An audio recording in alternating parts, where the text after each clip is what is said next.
Gusto naman kayo mga kabayan, ako'y naririnig naman, ay kita nyo ba ito, nagaya sarap itong ating yellowfin tuna belling iyan, ating ipapakanana ngayon.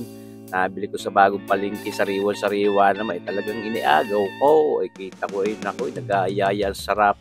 Bumili din tayo ng karikit na pang sashimi pa, yung pinaglamanan. Pero tayo babawas din diyan sa tuna belling iyan ng pang sashimi at masarap din hong pang sashimi yung ano niyan, yung pinagtiyan ng iyan, yung belly at then parang kala mo sa ano salmon din. May taba-taba ng karikit, mga kabayan. Hugasan lang natin ng husay na papagkayat para malinis. Siyempre naman, matanggal natin ang lansa. Tatanggalin na rin natin yung mga palikpik na yan. Kung ano ba tawag daw, balbas bagayaw. O, kita nyo ba gaya ang ganda ng tsura tabi sa kawan. Kung naisip nyo din, masarap po kasi, kita nyo ba tabi sa kaway. Masarap yan lantakan. At tanhaw, babawasan natin yan ng ating gagawin pang sashimi. Tuna belly sashimi. Ayan, mga kabayan.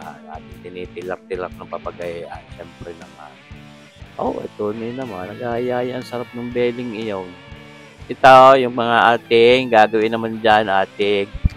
Ating ibabangi. Ibabangi daw. Piprito doon sa stovetop grill. Kayo na rin, basta tayo may gagawin sistema diyan mga kabayan at panalo din. Ayan, tinuyo natin ang paper towel ngayon. Ating ibababad dyan, titimplahan natin, mamarinig natin yan sa ating karikit na panimpla para masarap. Siyempre naman, hindi pa overnight talab ng lasa. Nilagyan natin ng mga isang kutsaritang oyster sauce na yan at ating imamasahe diyan sa ating yellowfin tuna belling iyan. Ay, kita nyo baga ho, para nag-aayaya na agad ang sarap ko kaya nakakain nga namin ng hilaw yan, sinasashimi. Talaga naman panalong panalo yung isdang iyan. Napakasarap. Yellowfin tuna belly. Tapos siyempre ito, papamintahan din natin, marami-ramay. Para na sa mas masarap. Pabangaw yung ating paminta. At diyan naman ako yung marami-ramay maglagay talaga ng paminta, mga kabayan. Yan ho. So yun na gayaw. Sige. Paparami man masarap. Dating aasnan din ng papagaya. Siyempre naman. Sa gayon may alat yan. Di ba ga? Yan naman hindi para paalatin ng sobra dahil pwede naman tayong gumawa ng sausawan, palamundeng, toyo at siling manghang. At ito, para hindi na tayo magagayat ng bawang, ay kakatapat din. Ating wawaligwigan at wiwisikan na lang natin yung papagayan niyang granulated garlic na yan. Napakabango niya. Kaya ako hindi rin nawawalan niyan. Dahil tunay na napakabango. Kahit ilagay nyo sa sinangag na kanin, ay panalaw. Bangong-bangaw. Amoy na amoy yung pagka-garlic niya. Yan. Basta ibababad lang natin diyan. Pagkain ng bukasan pwede na yan. Nanonood na ang lasa diyan, mga kabayan. Yan. At ito, yung ating ginawang sashimi nung gabi, di ating inihayin di sa hapag ng barikan. Para may barikan niya, wala naman nagbarik diyan.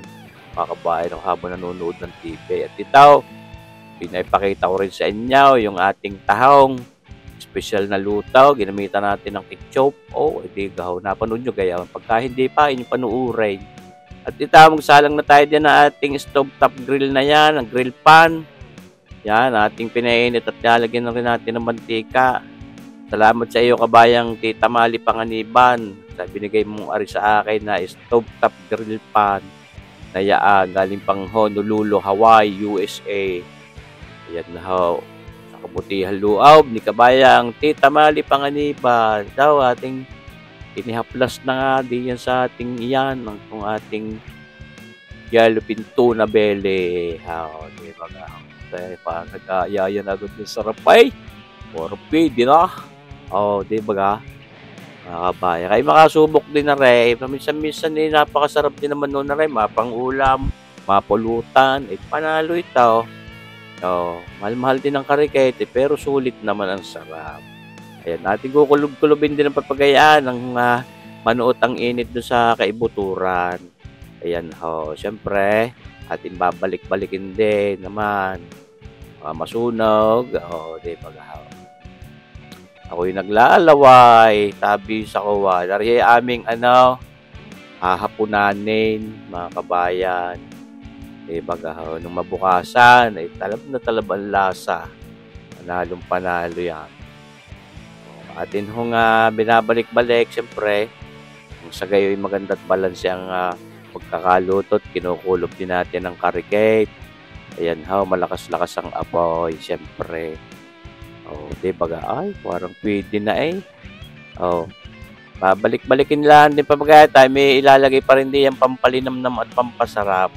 Ayan, hindi naman tayo nagbitsindi at ang ginamit nga natin yung oyster sauce, pampalinamnam. Pero tayo ilalagay pa rin diyan, iyang pampalinamnam pa rin yung ating butter na yan. Yan naman unsalted butter. At minsan pagka maalat din ng butter. Ayan. Ito, walang ito, masyadong alat ito.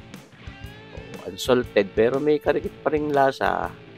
Ayan, ating ihahaplas landi yan.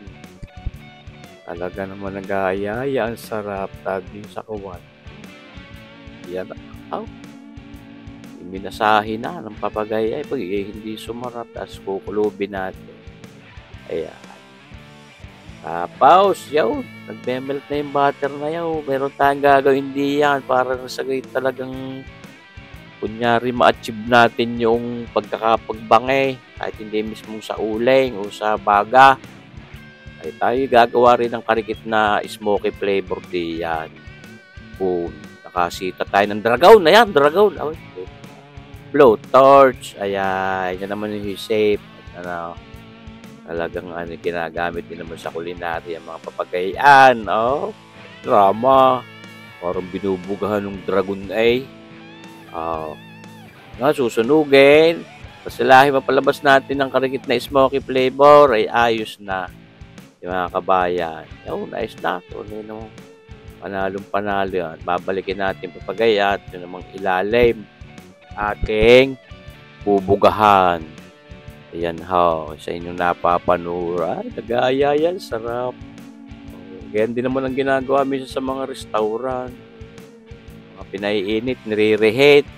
Kahit yung ibinabang nga sa uling, sa baga, pero yun nakaprepara na, tapos pag isa-serve na sa customer, ay di bubugahan na lang ng papagayaan. At kamo naman ay bagong hango na din sa pangihan.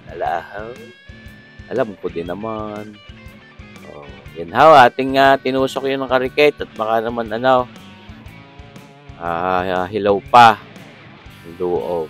Tapos sasaboy-saboyan dilaan natin ang ating butter na nag-render na, nag-melt ng papagayaan. At siya, maya-maya inihanda na sa hapag ng lantakan na ating patitigisan na lang yung mga butter na yan.